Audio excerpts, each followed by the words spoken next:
बिहार के एक छोटे से गांव में, जहां हरे भरे खेत और मिट्टी के घरों का सौंदर्य बिखरा हुआ था, वहीं एक अनोखी कहानी का जन्म हुआ। यह कहानी है जादुई तंदूरी लिट्टी चोखा की। गांव में एक गरीब लेकिन मेहनती लड़का मोहन रहता था। मोहन का सपना था कि वह अपनी माँ के हाथों की बनी लिट्टी चोखा को दुनिया भर में मशहूर करे। उनकी माँ की लिट्टी चोखा में एक अनोखा स्वाद था जो खाने वाले को हर बार मंत्रमुग्ध कर देता। एक दिन जब मोहन जंगल में लकड़ी बीनने गया तो उसने एक पुराना तंदूर देखा। तंदूर पर सुनहरे अक्षरों में लिखा था, इसे छुओ। पर पूरे मन से मोहन ने तंदूर को छुआ और अचानक उसमें से एक हल्की सुनहरी रोशनी निकली। एक रहस्यमयी आवाज आई, यह जादुई तंदूर है।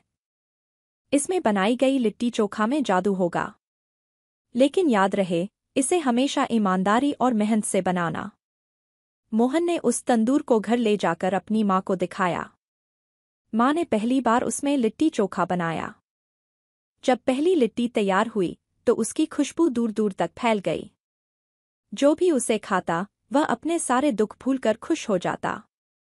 धीरे धीरे मोहन और उसकी माँ की लिट्टी चोखा की चर्चा पूरे गांव में फैल गई। गांव के लोग उनकी लिट्टी चोखा को जादुई लिट्टी चोखा कहने लगे। लेकिन यह प्रसिद्धि एक व्यापारी को पसंद नहीं आई, जो अपने बड़े होटल में महंगी चीजें बेचता था। उसने मोहन को धमकाने की कोशिश की, लेकिन मोहन अपने सच्चे इरादों पर अडिग रहा।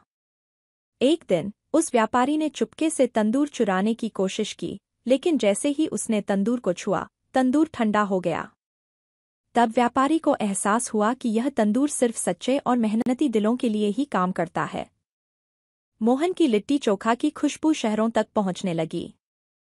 उसने एक छोटे से ढाबे की शुरुआत की, जहां हर कोई उनकी लिट्टी चोखा खाने आता। उनके ढाबे का नाम था जादुई लिट्टी चोखा, और वहां खाने वालों के चेहरों पर हमेशा मुस्कान होती। जादुई तंदूरी लिट्टी चोखा की यह कहानी हमें सिखाती है कि सच्चाई, मेहनत और दिल से किया गया काम हमेशा रंग लाता है। जब इरादे नेक हों तो सादगी में भी जादू होता है।